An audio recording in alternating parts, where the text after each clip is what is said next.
On this day, 48 years before yesterday, last of the summer wine starts well before tea time. Emu strikes back, government falls foul. And Heffelfinger is paid, football gets a foot in the door. And later we ask why 95% of married ducks leave their partners for a man in a pub. Are they simply quackers? Those are the headlines. Stay chaotic. News bang, weighing in on the scales of justice with a sledgehammer. Oh my hood, 1973. Declassified documents reveal the shocking truth behind Britain's longest-running sitcom, Last of the Summer Wine. It wasn't a comedy, it was a covert government experiment to study the effects of gravity on the elderly. 3 pensioners were released into the Yorkshire countryside, their every stumble and tumble meticulously documented by MI5. Local resident Ethel Wainthrop recalls, "They used to roll past my house in anything they could find. Barrels, bathtubs, once even a shopping trolley full of ferrets." The 37-year experiment, codenamed Operation Compo, concluded that wearing a woolly hat increases a pensioner's chances of surviving a fall by 73%. The show's creator, Roy Clark, was actually a government physicist studying flat-cap aerodynamics. His research proved that old men falling over is scientifically hilarious. 1932. Newly declassified documents reveal the true horror of Australia's Great Emu War, a humiliating defeat at the hands of flightless birds. Colonel Feathersworth, military strategist, admitted their Lewis guns were useless against those feathered bastards. The emus, employing the advanced tactic of running away, outmaneuvered the army. Farmer Bruce, 2 sheep, Mackenzie. They just wouldn't die. We'd shoot 'em, they'd get up, laugh, and steal our sandwiches. The final report, of 20,000 emus targeted, only 1,000 were eliminated. The surviving emus established a government in exile in Perth, vowing revenge. 1892. Scandal in Pittsburgh. William Pudge. Heffelfinger, a man whose name suggests a fondness for desserts, has become American football's first professional player. The Yale graduate accepted $5.00 for a single game, a sum that could buy you a small country back then. Eyewitnesses report Heffelfinger strutting onto the field with a bag marked swag. Local Puritan Ezekiel Worthington fainted, crying, "They've commercialized the sacred pigskin." The Allegheny Athletic Association's accounts list the payment under miscellaneous expenses, right between bribing the referee and new opium pipes. This marks the moment American football lost its amateur status and gained a cash register. News bang, flapping ears, stopping cheeks, flattening lies to a squash. And now, with a weather report that promises to be as turbulent as his meteorological metaphors, here's Shakanaka Giles.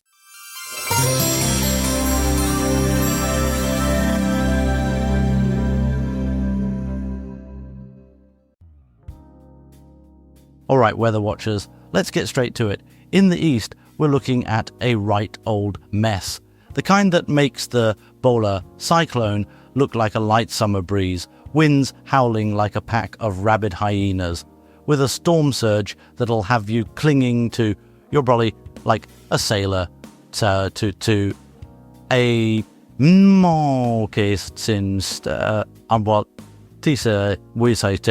batten down the hatches lest you get swept away quicker than the Pakistani government's response to that 1970 disaster. Over in the west, it's a bit of a mixed bag. Showers, but the kind that'll have you longing for the torrential downpours of yesteryear. Bit like trying to get aid to those remote Bangladeshi villages. Really, expect a few sunny spells though, just to lull you into a false sense of security.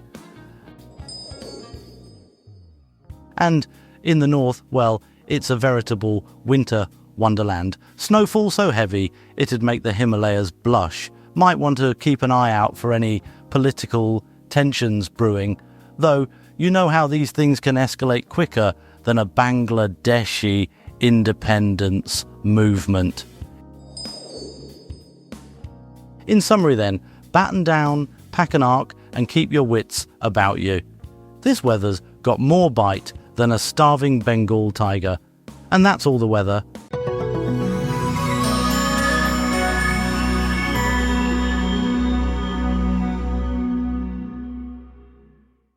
(1932). Australia now, where the military's renewed offensive against the notorious emu menace has ended in what can only be described as an avian victory. Despite deploying machine guns and armoured vehicles against these feathered adversaries, our forces have managed to dispatch merely 1,000 of the targeted 20,000 emus. The birds, displaying tactical prowess that would make Wellington proud, have effectively outmanoeuvred our finest military minds. For more on this devastating blow to human dignity, we cross live to our war correspondent Brian Bastable. This is Brian Bastable reporting from the blood-soaked wheat fields of Western Australia, where Operation Feather Storm has recommenced. The air is thick with flying lead and falling foul. Just moments ago, I witnessed Private Jenkins being pecked to within an inch of his life by what he described as a bloody big chicken with attitude. The Lewis guns are proving ineffective against these tactical geniuses of the bird world, who seem to possess an almost supernatural ability to absorb bullets like feathered sponges. They've brought in the armored vehicles now, but these devil birds are outmaneuvering our finest military machinery. I've just seen a squad of emus performing what appears to be a pincer movement. Dear God, they're learning. The commanding officer has just informed me that we've expended 2,500 rounds to bring down 3 birds, 2 of which turned out to be scarecrows. The third got up and ran away. Wait, they're charging, thousands of them, like a sea of feathered fury. My cameraman has just been carried off by what appears to be their leader, a 6-foot monster with eyes like burning coals. The birds are organizing, communicating through some sort of sophisticated squawk-based code. This is no longer a war of attrition, it's become a battle for survival. The emus have taken the high ground and, oh God, they're flanking us! Brian Bastable Newsbang somewhere in the wheat belt of Western Australia if anyone finds this recording. 1948. The Tokyo Tribunal has delivered its verdict. 25 Japanese war criminals, including former Prime Minister Hideki Tojo, have been sentenced after what court observers are calling the world's longest game of guilty or not guilty. The International Military Tribunal for the Far East has finally finished dotting their I's, crossing their T's, and measuring their rope. And now, live from the courthouse steps in Tokyo, where he's been practicing his serious face all morning, our crime correspondent Ken Schitt. Breaking tonight from 1948, justice finally shows up fashionably late to Tokyo. 4 of Japan's most notorious wartime bastards have just had their final day in court. Former Prime Minister Hideki Tojo, the man who thought Pearl Harbor was a brilliant idea, got exactly what was coming to him: death. Joining him in the condemned cell are 3 more Grade A monsters: Iwane Matsui, Akira Muto, and Kenji Doihara. The tribunal dragged on so long the stenographers developed repetitive strain injury. But finally, after 2.5 years of evidence that would make Satan himself request a transfer, we've got our verdicts. Emperor Hirohito somehow walked away from this mess.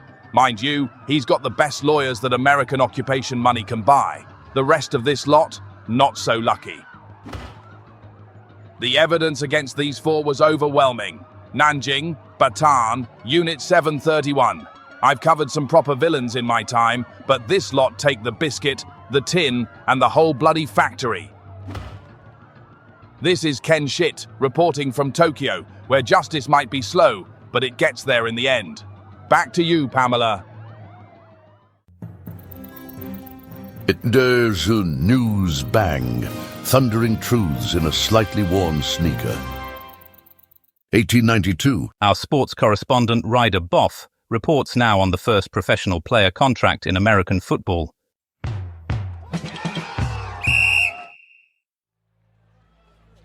Breaking news from 1892, and American football has been rocked to its very foundations by what can only be described as a scandalous monetary exchange. The Allegheny Athletic Association has paid the princely sum of $500 to secure the services of Yale graduate William Pudge Heffelfinger for a single match against the Pittsburgh Athletic Club. $500. That's enough to buy 14 prize heifers or feed a family of 8 for half a decade. The amateur code lies in tatters, much like my first marriage after the incident with the Bulgarian acrobat at the church fete. Speaking of which, reminds me of the time I tried to bribe a local rugby team with a box of Maltesers and a signed photo of Des Lynam. Didn't work out quite as planned. And here's Heffelfinger now, charging onto the field like a steam locomotive with legs. Built like a brick privy, they say. Look at those thighs, like 2 barrels of pickled herrings strapped to a telegraph pole. And he's through. By Jove, he's actually through. The Pittsburgh defence scattered like pigeons at a wedding. Sources close to the Allegheny Athletic Association reveal that several other players were considered before Heffelfinger, including Turnip Thompson from the Massachusetts Marauders and Porridge Peterson of the Connecticut Constipators. But it was Pudge who caught their eye with his particular brand of guard play, which involves a lot of pushing and shoving and occasional outbursts of interpretive dance. The Pittsburgh Athletic Club has lodged a formal complaint claiming that paying players is ungentlemanly and sets a dangerous precedent. This from the same club that tried to field a trained bear in last season's championship game. They claimed he was just a very hairy fullback named Boris, but the constant honey breaks rather gave the game away. This could change the face of American football forever. Next thing you know, they'll be allowing forward passes or, heaven forbid, protective headgear. Whatever happened to the good old days when men were men and concussions were just part of the fun? Rather like my second wedding reception. I've been Ryder Boff, and that's the news from 1892.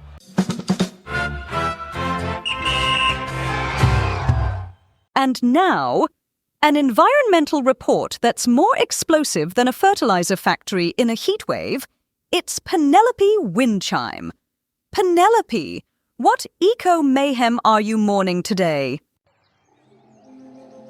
Oh, the barbarity. Tonight, viewers, we revisit a dark day in the history of marine conservation, the Great Whale Liberation of 1970.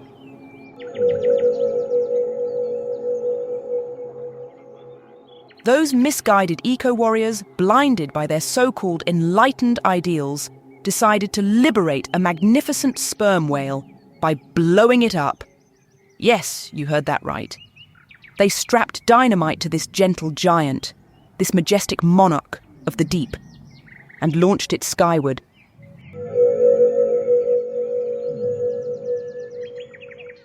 The poor whale, whom I shall call Humphrey, became a flaming, blubbery comet streaking across the Oregon sky. A horrific spectacle. Chunks of Humphrey rained down upon the horrified onlookers like chunks of a whale that's just been exploded. One particularly large piece landed on a Plymouth automobile, proving once and for all that cars and cetaceans are not compatible.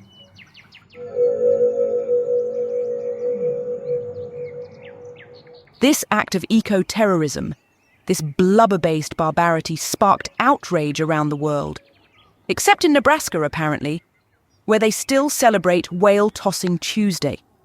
Unbelievable.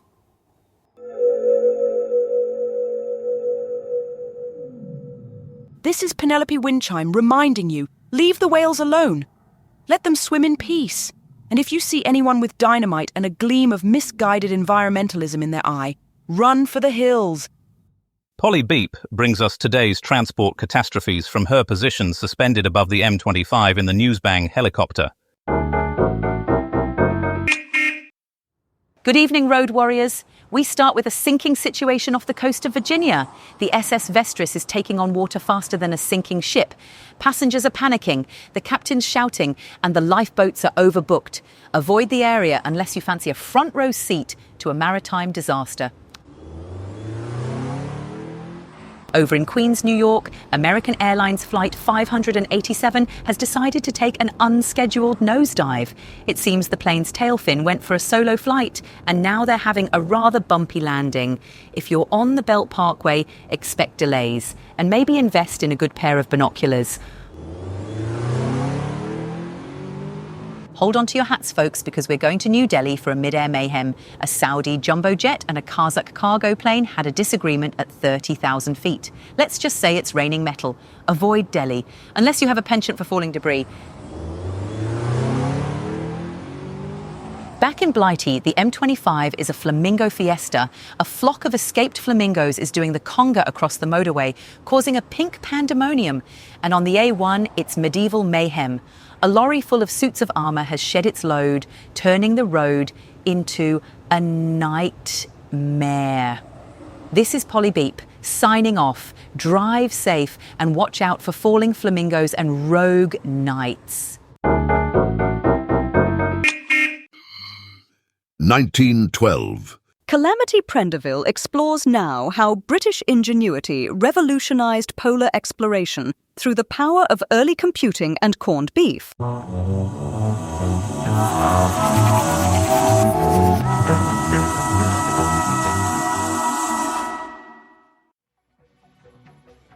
Good evening, Science Watchers. Tonight we're looking at a remarkable discovery that changed British polar exploration forever, thanks to the innovative British snow-finding computer, Mark 1912. When Captain Scott and his team vanished in Antarctica, it was British technology that came to the rescue. The prototype Polar Position Finder, essentially a BBC Micro strapped to a compass, led searchers straight to Scott's last camp. This revolutionary device, powered by 2 Duracell batteries and a tin of corned beef, was developed by Professor Nigel Buttersworth of the Penge Institute of Snow Studies. The search party found Scott's team preserved in the ice, along with their vital scientific discoveries. These included the first photographs of Antarctic penguins wearing dinner jackets and evidence that the South Pole was actually slightly left of where everyone thought it was. Most importantly, they recovered Scott's journal, written on specially developed British ice paper, which never gets wet. The journal revealed that Scott's team had reached the pole only to find that Norwegian explorer Amundsen had beaten them there, and left behind a note saying "first," along with an empty tin of pickled herring. Scott's last entry praised British engineering, particularly their experimental polar warming device, a prototype electric blanket that unfortunately ran out of batteries just when they needed it most. The discovery led to significant advances in British cold weather technology, including the development of the thermal tea cosy and the all-weather cricket bat. This is Calamity Prenderville, reminding you that British innovation leads the way, even in the coldest places on Earth. Back to the studio.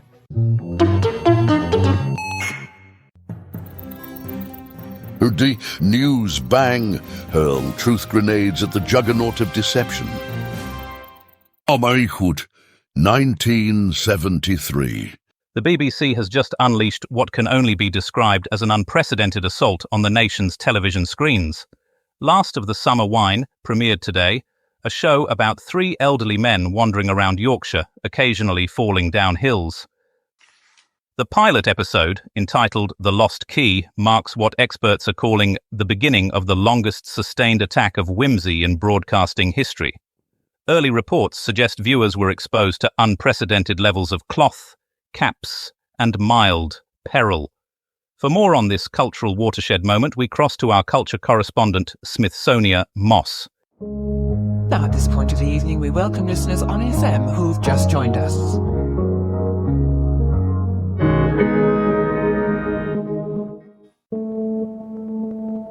Whoa, Newsbang Nation. Smithsonia Moss here, your resident culture vulture. And honey, let me tell you, 1973 was a wild year. Not only did we have the oil crisis and platform shoes, but the BBC unleashed Last of the Summer Wine, upon an unsuspecting world. January 14th, 1973. The day British television took a decidedly whimsical turn, a turn that would last for an astounding 37 years. Now, I know what you're thinking. 3 old geezers wandering around the Yorkshire countryside, occasionally falling into a ditch.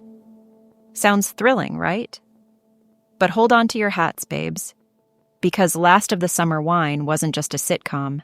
It was a cultural phenomenon, a celebration of eccentricity, and a gentle reminder that getting older doesn't mean you have to stop having fun.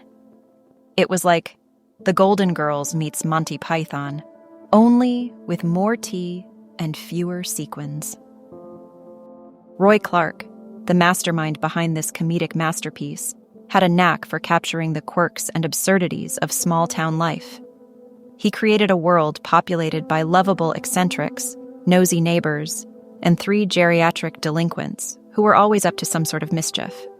Compo, Clegg, and Blamire were like the 3 stooges of the Yorkshire Dales, only instead of eye pokes and head bonks, they had witty banter, slapstick falls, and a shared love of fermented beverages. And let's talk about that Yorkshire scenery, honey. Rolling hills, quaint villages, and enough dry stone walls to make a sheepdog dizzy. Last of the Summer Wine wasn't just a sitcom. It was a love letter to the English countryside. A visual feast that made you want to pack your bags and move to a place where the only traffic jam was caused by a flock of sheep. The show's gentle humor and heartwarming portrayal of friendship resonated with audiences of all ages, and it quickly became a national treasure. It was the kind of show you could watch with your grandma, your kids, and even your pet hamster, if you had one. It was a comforting, familiar presence in the ever-changing world of television, a reminder that some things, like friendship, laughter, and a good cup of tea, never go out of style. So, there you have it, folks. Last of the Summer Wine, a show that proved that old age doesn't have to be boring, that whimsy can be subversive, and that sometimes the simplest stories are the most enduring. Wah-ho. A. News bang. Replacing lizard people with normal human news presenters. And finally, tomorrow's fish and chip wrappers. The Times screams, "Tunnel of Love links Manhattan and Jersey." The Telegraph thunders, "Royal Rumble in Turnham Green." The Mail moans, "Family slaughtered, then killer makes a cuppa." The Express explodes with, "Tory wife in scone scandal." And the Mirror mirrors the madness, "Bungling burglar found asleep in Cheddar Cave." That's it from the papers. If you're still awake after that lot, tune in tomorrow for more News Bang. I'm Martin Bang, and I'll be back. Possibly, or possibly not. Tune in next time for more artificially intelligent hilarity. News Bang is a comedy show, written and recorded by AI. All voices impersonated. Nothing here is real. Good night.